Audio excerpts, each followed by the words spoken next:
Hello दोस्तों, नमस्कार, राम राम, जय हिंद सभी बच्चों को। कैसे हैं आप सभी? उम्मीद करता हूँ सभी अच्छे होंगे, स्वस्थ होंगे। दोस्तों, एक बार फिर आप सभी का हार्दिक स्वागत है इंस्पायर एजुकेशन के इस ऑनलाइन एजुकेशनल प्लेटफॉर्म पे। तो जो भी साथी इंडियन आर्मी के 2025 की कोई भी भर्ती, चाहे एओसी हो, चाहे एमईएस हो, चाहे जीडी हो, क्लर्क हो, टेक्निकल हो, टीए हो या एनए की भर्ती हो, दोस्तों मैं आपके लिए एक सीरीज शुरू करने जा रहा हूँ, स्टैटिक जीके सीरीज। और इस सीरीज में कंप्लीट जीके, एओसी की 50 नंबर की जीके, आपकी जीडी की 15 क्वेश्चनों की जीके, यानी हर एग्जाम के लिए ये स्टैटिक जीके आपकी मदद करने वाली है। आप एयरफोर्स का एग्जाम दीजिए, वहां पर भी यहाँ से आपको क्वेश्चन देखने को मिलने वाले हैं। और साथ ही जितनी भी चीज़ें मैं आपको पढ़ाऊंगा उन सारों की पीडीएफ मैं टेलीग्राम पर देने का आपको काम करूंगा। तो आज की क्लास का आगाज करेंगे पहले क्वेश्चन के साथ। भारत में प्रथम यात्री रेलगाड़ी किस गवर्नर जनरल के काल में शुरू हुई थी? दोस्तों, अगर हम बात करें पहली रेलगाड़ी के बारे में, तो आपको यूं याद रखना होगा कि सर ये कब चली थी। तो दोस्त ये चली थी 16 अप्रैल को। कब चली थी? तो पहले पता होना चाहिए, 16 अप्रैल 1853 को ये चली थी। और ये कहाँ से कहाँ तक चली थी? तो आप आंसर करेंगे सर ये चली थी मुंबई से थाने के बीच।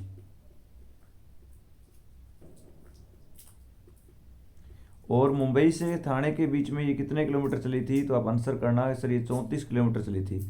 मुंबई से थाने के बीच में चलने वाली इस ट्रेन की दोस्त जब मैं बात करता हूँ तो इस ट्रेन का एक नाम भी था। और इस ट्रेन का क्या नाम था? तो आप आंसर करना ब्लैक ब्यूटी था बेटा। क्या नाम था? ब्लैक ब्यूटी था। और ये ब्लैक ब्यूटी नाम की जो ट्रेन चली थी ये किसके समय चली थी? तो आप आंसर करेंगे सर ये चली थी लॉर्ड डलहौजी के समय। किसके समय चली थी? लॉर्ड डलहौजी के समय दोस्त ये चली थी। तो इसलिए तुम्हारा यहाँ पे आंसर कौन सा राइट हो जाएगा? ऑप्शन सी जो है, ऑप्शन नंबर 3 जो है वो तुम्हारा राइट आंसर हो जाएगा। कि सर 16 अप्रैल 1853 को भारत की पहली यात्री ट्रेन चली थी। और ये मुंबई से थाने के बीच 34 किलोमीटर चलने का काम करती है। और इस ट्रेन का नाम ब्लैक ब्यूटी था। लॉर्ड डलहौजी के समय में ये चली थी, ठीक है। और लॉर्ड रिपन जो है बेटा, इसे क्या कहा जाता है? तो आप आंसर करेंगे सर इसे स्थानीय स्वशासन का जनक कहा जाता है। तो इसे स्थानीय स्वशासन का जनक हम बोलते हैं।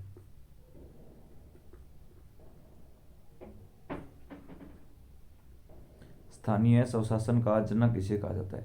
ये बातें दिमाग में बिठा लेना दोस्त, क्योंकि एग्जाम में यहाँ से क्वेश्चन पूछे जाएंगे। और इन क्वेश्चनों को कवर करवाने का मैं काम करूंगा। लीजिए अगला प्रश्न देखिए। हड़प्पा सभ्यता का सर्वाधिक मान्यता प्राप्त काल कौन सा है? बेटा हड़प्पा सभ्यता की जब हम बात करते हैं तो आपसे यूं पूछा गया, हड़प्पा सभ्यता का कौन सा काल जो है वो मान्यता प्राप्त है? 2800 से 2000, 2500 से 1750। तो आपका आंसर होगा सर ऑप्शन बी। 2500 से लेकर 1750 ईस्वी तक का जो टाइम पीरियड है वो हड़प्पा का सर्वाधिक मान्यता प्राप्त काल है। बेटा हड़प्पा सभ्यता की बात आती है तो आपको याद रखना होगा कि सर हड़प्पा सभ्यता की खोज 1921 के अंदर हुई थी। और 1921 के अंदर इसकी खोज किसने करी थी? तो आप आंसर करेंगे सर इसकी खोज दयाराम साहनी के द्वारा की गई थी। और दयाराम साहनी ने किस चीज़ को खोजा था? तो आप आंसर करेंगे सर उसने इस हड़प्पा नामक स्थल को खोजा था। और पूछा जाएगा हड़प्पा नामक स्थल कौन सी नदी के किनारे मिला था? तो दोस्त तुम आंसर कर दोगे सर वो रावी नदी के किनारे मिला था। कौन सी नदी के किनारे? रावी नदी के किनारे। तो हड़प्पा नामक स्थल जो है वो दयाराम साहनी ने खोजा था। और ये हमें रावी नदी के किनारे 1921 के अंदर दोस्त मिला था। और इसका टाइम पीरियड 2500 से लेकर 1750 ईस्वी तक बिल्कुल एक्यूरेट आपका माना जाता है। बेटा किसी भी चीज़ का टाइम या डेट कैसे पता लगाते हैं? तो आप आंसर करेंगे सर किसी भी चीज़ का टाइम या डेट पता लगाने के लिए हम यूज़ करते हैं कार्बन डेटिंग पद्धति का। किसका प्रयोग करते हैं? तो कार्बन डेटिंग पद्धति हम प्रयोग करते हैं, जिसे आप लोग C14 के नाम से जानते हो। बेटा किस नाम से? C14 के नाम से आप लोग इसे जानते हो, ठीक है। ये बातें आपको याद रखनी होगी। जो भी चीज़ें मैं आपको पढ़ा रहा हूँ मेरे दोस्त, इनकी पीडीएफ आपको मिलेगी। और पीडीएफ के लिए आप मेरे साथ टेलीग्राम पर जरूर जुड़ें। और टेलीग्राम का जो लिंक है दोस्त वो आपको डिस्क्रिप्शन के अंदर दिया जा चुका है, तो वहाँ पर आप लोग जुड़ सकते हैं। अगला देखिए, सिंधु घाटी सभ्यता के अंदर घोड़े के अवशेष हमें कहाँ से मिले थे? तो बेटा घोड़े के अवशेष बहुत इंपॉर्टेंट पॉइंट है। और ये मिले थे हमें सुरकोटदा से। कहाँ से मिले थे? तो आपका ऑप्शन ए जो है वो राइट आंसर हो जाएगा कि घोड़े के अवशेष हमें सुरकोटदा से मिले थे।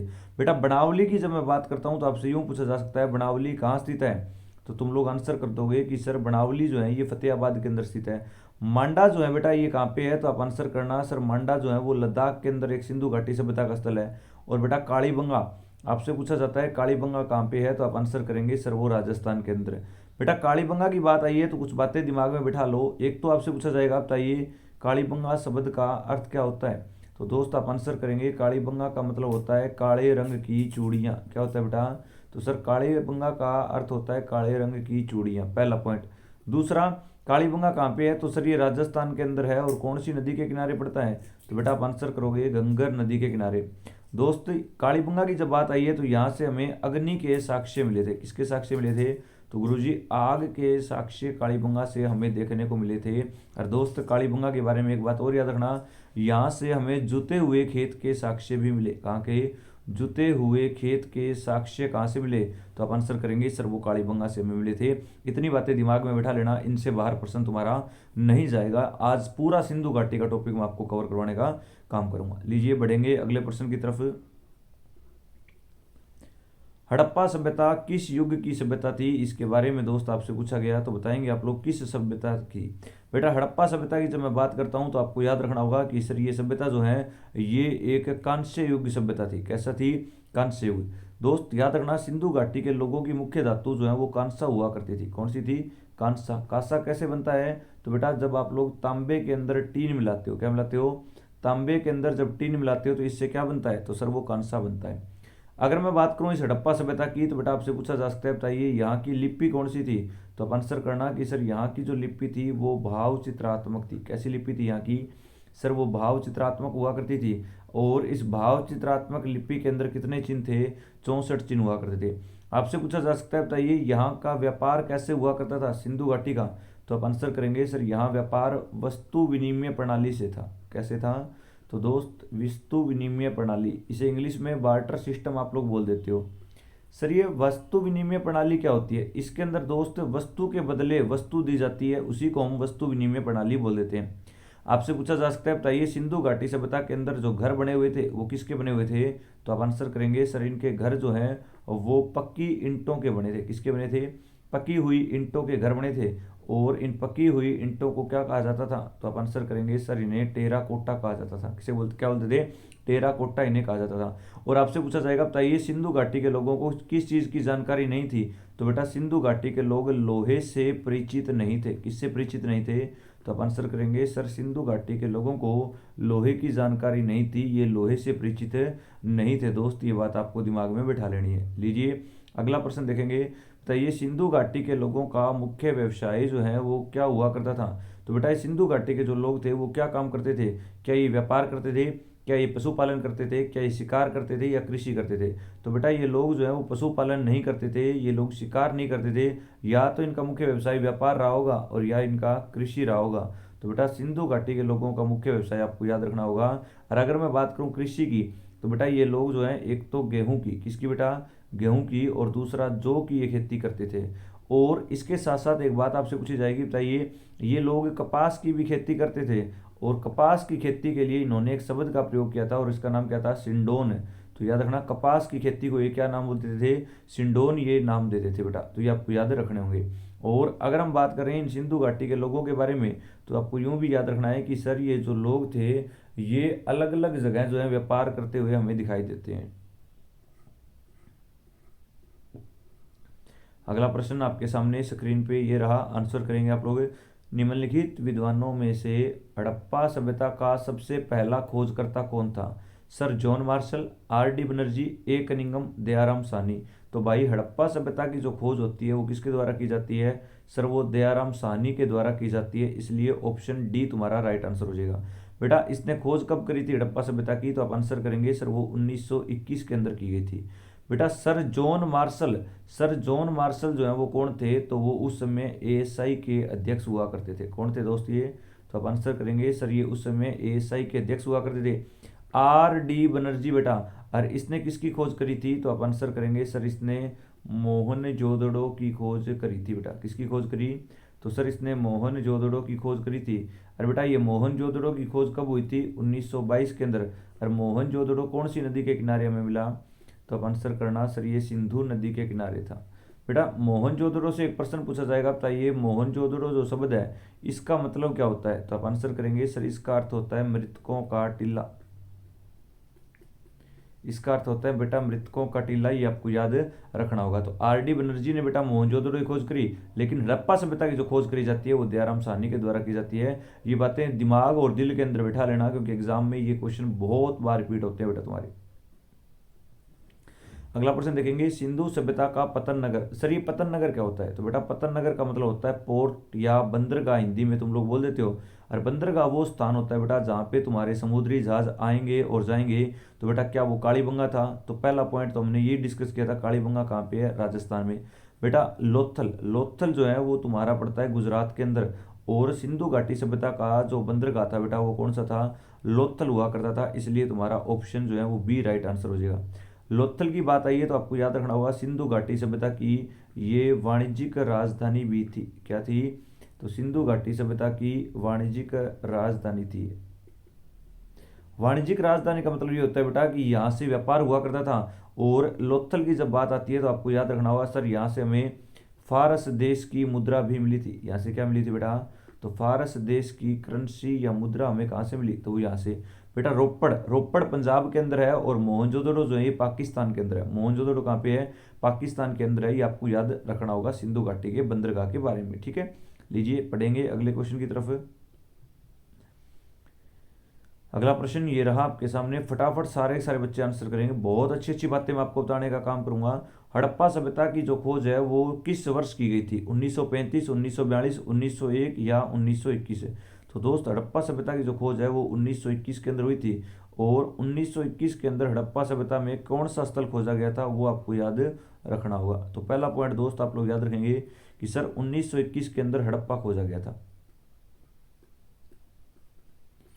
हड़प्पा किसने खोजा था? तो भाई वो खोजा था दयाराम साहनी ने। तो दयाराम साहनी के द्वारा दोस्त आपका ये हड़प्पा नामक स्थल जो है वो खोजा जाएगा, ये आपको याद रखना होगा। अगर बात करता हूं दोस्त मैं इस हड़प्पा के बारे में तो एक पॉइंट और याद रखना कि सर यहां से हमें गेहूं और जौ के साक्ष्य मिले। तो गेहूं और जौ के साक्ष्य कहां से मिले? हड़प्पा से मिले। यहां से दोस्त आपको और क्या मिला? तो एक कब्रिस्तान यहां से मिला आपको। और इस कब्रिस्तान का नाम याद रखना R37। ठीक है, और यहां से हमें क्या मिली थी? तो यहां से हमें मिली थी भाई उर्वरता की देवी की मूर्ति।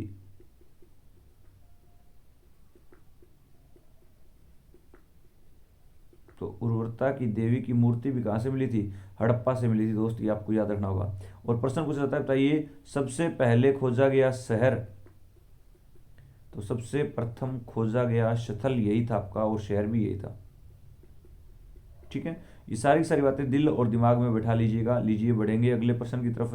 और अगला प्रश्न ये रहा, हड़प्पा सभ्यता के संपूर्ण क्षेत्र का आकार कैसा था? तो भाई हड़प्पा सभ्यता जो था दोस्त आपका वो किस आकार के अंदर फैला हुआ था वो आपसे यूं पूछना चाह रहा है। और अगर मैं बात करूं इस हड़प्पा सभ्यता की तो क्या ये वर्गाकार था, क्या ये आयताकार था, ये त्रिभुजाकार? तो भाई इसका आकार जो है वो त्रिभुज के जैसा था, इसलिए इसे हम बोलेंगे त्रिभुजाकार। सर ये त्रिभुज के आकार का हुआ करता था। बेटा सिंधु घाटी सभ्यता की जब हम बात करते हैं तो आपको याद रखना होगा इसका क्षेत्रफल कितना था। तो भाई इसका क्षेत्रफल जो है वो 12,99,600 वर्ग किलोमीटर हुआ करता था। और भाई सिंधु घाटी सभ्यता का अगर आपसे सबसे उत्तरी स्थल पूछ लेता है तो सिंधु घाटी सभ्यता का सबसे उत्तरी स्थल जो है भाई वो मांदा था, जो जम्मू कश्मीर में था या लद्दाख में था बेटा। अगर वो आपसे सबसे दक्षिणी स्थल पूछ लेता है तो इसका नाम है भाई दाइमाबाद। और ये दाइमाबाद कहाँ पे है? महाराष्ट्र के अंदर है। अगर वो आपसे इसका पूर्वी स्थल पूछ लेता है सिंधु घाटी का तो आप आंसर करेंगे सर वो आलमगीरपुर है।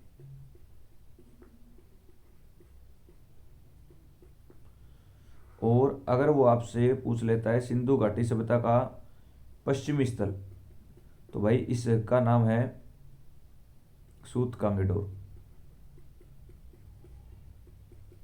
और ये पाकिस्तान के अंदर है। तो ये बातें दिमाग में बैठा लीजिएगा क्योंकि एग्जाम में इन्हीं से ही क्वेश्चन आपको देखने को मिलने वाले हैं।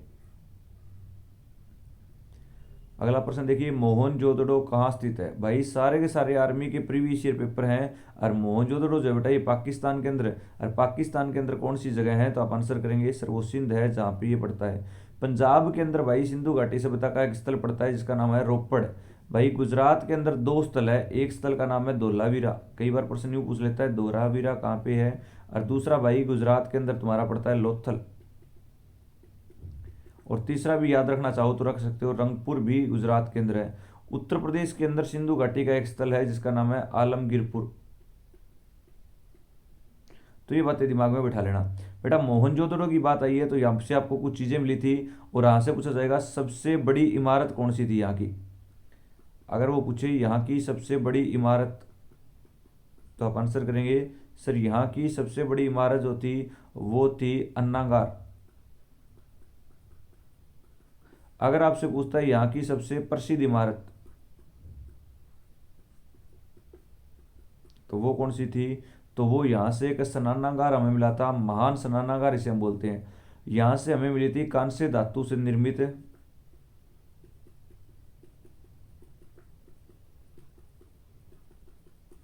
नृत्य करती बालिका की मूर्ति।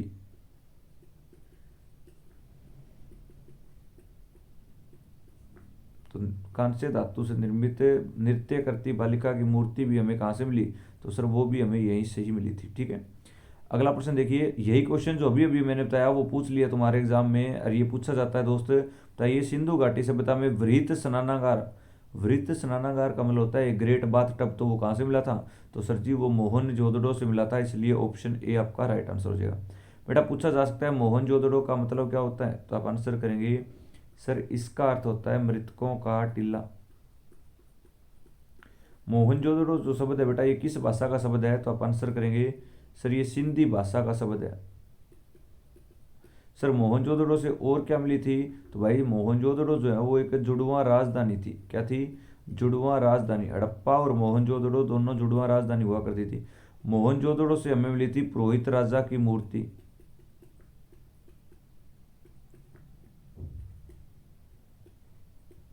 यहाँ से एक चीज और हमें मिली थी, और वो क्या थी, तो आप आंसर करेंगे सर इस मोहनजोदड़ो से हमें मिली थी कुएं के साक्ष्य। हर घर में कुआं था इस बात के साक्ष्य यहाँ से मिले। यहाँ से हमें मिले स्वास्तिक चिन्ह के साक्ष्य, इस तरह का निशान होता है बेटा, इसे आप लोग बोलते हो स्वास्तिक चिन्ह। तो स्वास्तिक चिन्ह के साक्ष्य भी हमें यहीं से मिले थे। ठीक है, कालीबंगा बेटा राजस्थान के अंदर है, लोथल गुजरात के अंदर है, हड़प्पा पाकिस्तान के अंदर है, ये आपको याद रखना होगा। अगर आपसे पूछ ले मोहनजोदड़ो की खोज कब हुई थी, तो आप आंसर करेंगे सर 1922 के अंदर। और किसने करी थी, आर डी बनर्जी ने करी थी बेटा, जिसे राखल दास बनर्जी के नाम से तुम लोग जानते हो। लीजिए अगला क्वेश्चन देखेंगे दोस्त, और इस क्वेश्चन का आंसर आप लोग करना, बहुत ही अच्छा और बहुत ही लाजवाब प्रश्न तुम्हारे सामने।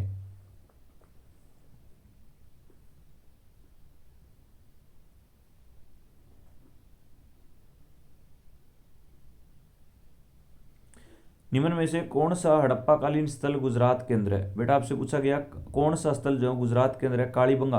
बेटा कालीबंगा जो है सारे बच्चे जानते हैं कहाँ पे है, राजस्थान में। कहाँ पे है, राजस्थान में। रोपड़ बेटा कहाँ पे है, पंजाब में। और पंजाब में रोपड़ कौन सी नदी के किनारे है, सतलुज नदी के किनारे।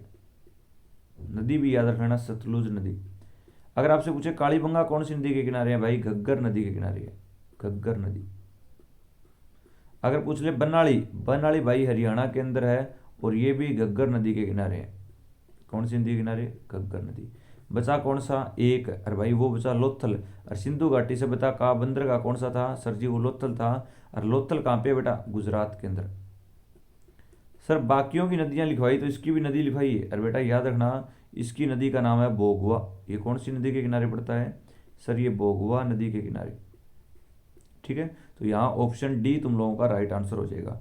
इस तरह से चीज़ें अगर पढ़ोगे दोस्त तो एग्जाम में किसी प्रकार की कोई गलती होने की गुंजाइश नहीं है। अगला प्रश्न देखिए, भारत में खोजा गया सबसे पुराना शहर कौन सा है। दोस्त सबसे पुराना शहर कौन सा था, तो सबसे पहले जो खोजा गया था वही होगा। और सबसे पुराना स्थल बेटा 1921 के अंदर खोजा गया।